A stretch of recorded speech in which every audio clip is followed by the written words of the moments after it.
The 5-minute budget is, as its name implies, a ridiculously fast way to get into the world of budgeting. But does it sacrifice effectiveness in the pursuit of that lightning-quick completion time? What are the strengths and weaknesses of the 5-minute budget? And who would it work best for? That's what we're going to be discussing today. Let's talk about the 5-minute budget. But before we get going, be sure to like this video if you haven't already, as it really does help out the channel a lot, and subscribe with notifications on for more money-related videos like this one every single week. And if you want to further support this channel, you can check out some of the links I've left in the description below, which includes a 30-day free trial of Audible and 2 free audiobooks of your choice, as well as a list of some books on money I'd recommend checking out with your free trial. What is the 5-minute budget? The 5-minute budget is a simple system designed to get you into the world of budgeting extremely quickly. It starts off similar to any other budget by writing out, or downloading, your income and expenses from a prior month. But while other budgeting systems may have you painstakingly go through each line item on your budget, trying to find ways to minimize or eliminate a bunch of them until your income matches your expenses, the 5-minute budget takes a different approach. Once you've got your expenses laid out in front of you, your job is to select a few things from that list that are the most important to you, determine how much money you actually want to be devoting to those line items each month, and pay for them first. After that, whatever money you have left over can be used for anything else.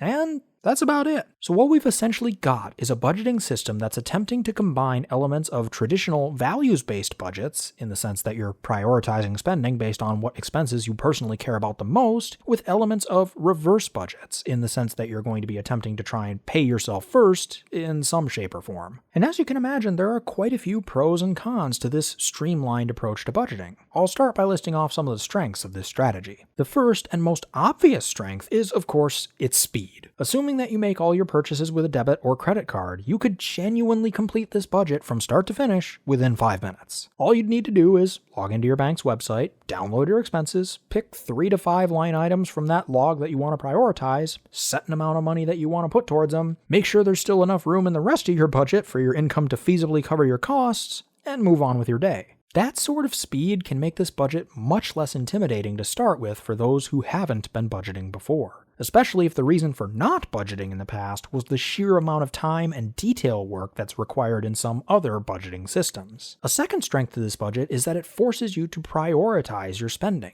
and it does so in a much more focused way than a traditional values-based budget. Traditionally, values-based budgets don't have a cap on how many things you can prioritize. You just rank every expense. The 5-minute budget forces you to focus a little bit more by having that limit on the number of items you can prioritize and cover at first. I should note that there isn't a hard and fast rule as to how many things you can prioritize per se, but most people that I've seen utilize this type of approach try to keep it to around 3 to 5 things. So that's what I'll be using today. A third strength to this budget is that you are also, at least theoretically, forced to get creative with your other expenses and become more financially efficient. Since you're essentially covering all but a small handful of your expenses with a singular segment of your income, you may very well find yourself in positions throughout the month where you're starting to run low on funds and you need to find more economical alternatives to your usual spending behavior. In essence, you're forcing yourself to find a way to produce a lifestyle that you can enjoy as much, if not more than, your previous lifestyle with, in all likelihood, fewer funds.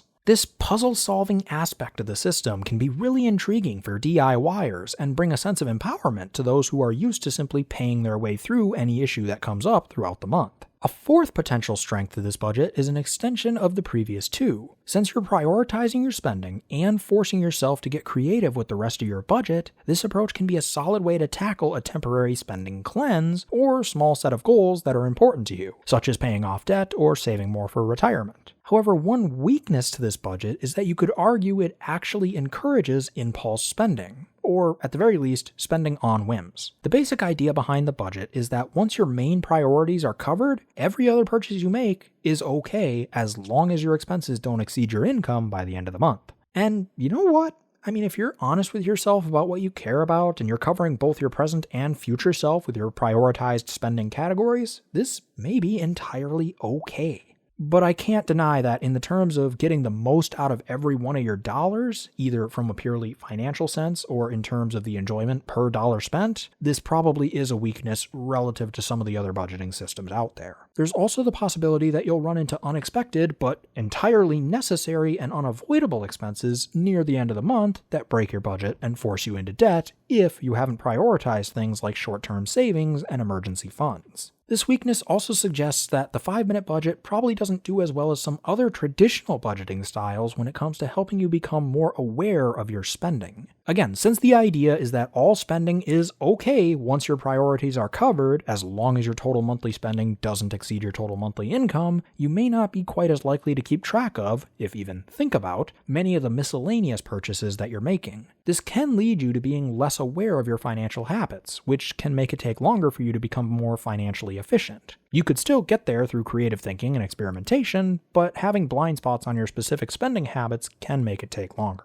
A third potential weakness to this budget is that its most noteworthy strength is conditional. The budget is known for its speed, and rightly so. When it works correctly, it is a very fast budget to implement. However, if you're in a situation where you're in over your head in debt, or are in some other financially tenuous position where your income relative to your necessary, unavoidable, ongoing expenses is low, you may still find yourself painstakingly poring over other line items in your budget, finding ways to make the math work so that you're not constantly spending more than you make. A fourth weakness to this budget is that you could easily find yourself in a situation where the priorities that you set today do not set your future self up for continued financial success. Perhaps the best example of this would be thinking about what would happen to someone using this budget that did not prioritize saving for retirement. Sure, they may very well enjoy the budget quite a bit for many, many years, but eventually they would find themselves in a position where they're way behind on their savings and have very little time left to make up for it. But with that being said, who might this budget work best for? Well, in my opinion, it's a niche budget that would most likely work best for those individuals who are either new to budgeting or are just looking to get their feet wet with an approach that wouldn't take an insane amount of time to set up